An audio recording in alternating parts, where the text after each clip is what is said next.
il y eut surtout de la bravoure.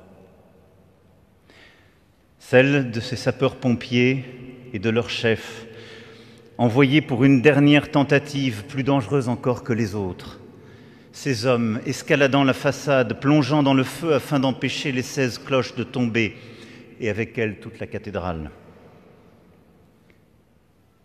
À 22h47, retentit ce message. Nous sommes maîtres du feu.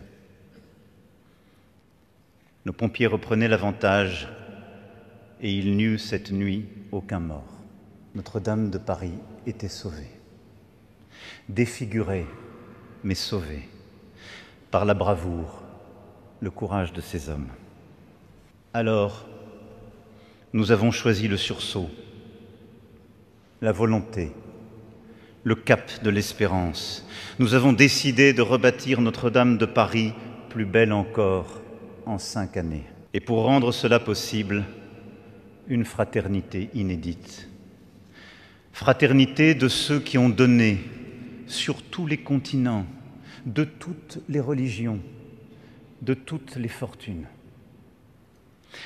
Unis par l'espérance et réunis dans ces murs. Fraternité des compagnons, apprentis et de tous les métiers ici réunis.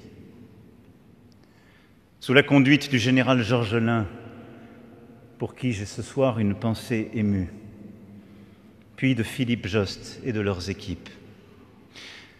Fraternité des échafaudeurs, des grutiers, cordistes, électriciens, forestiers, scieurs, équarrisseurs, charpentiers et taillandiers, et puis les menuisiers d'art, parqueteurs, couvreurs, fondeurs, ferronniers d'art, serruriers, dinandiers, patineurs, lustriers, artisans de la pierre et maçons, tailleurs, carriers, sculpteurs, restaurateurs de sculptures et de peintures, maîtres verriers, facteurs d'orgues et campanistes, archéologues, ingénieurs, chercheurs, historiens, conservateurs, régisseurs d'arts et architectes, et tant de métiers encore.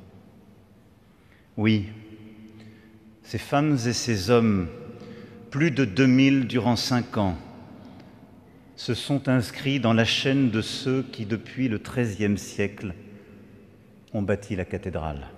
Durant 5 années, ici, chaque femme, chaque homme fut nécessaire pour rebâtir. Chaque aide, même du bout du monde, fut nécessaire pour tenir.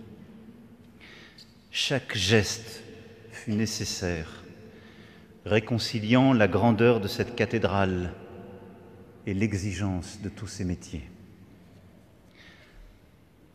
Nous avons redécouvert ce que les grandes nations pouvaient faire, réaliser l'impossible. Cette cathédrale fut ainsi la métaphore heureuse de ce qu'est une nation et ce que devrait être le monde.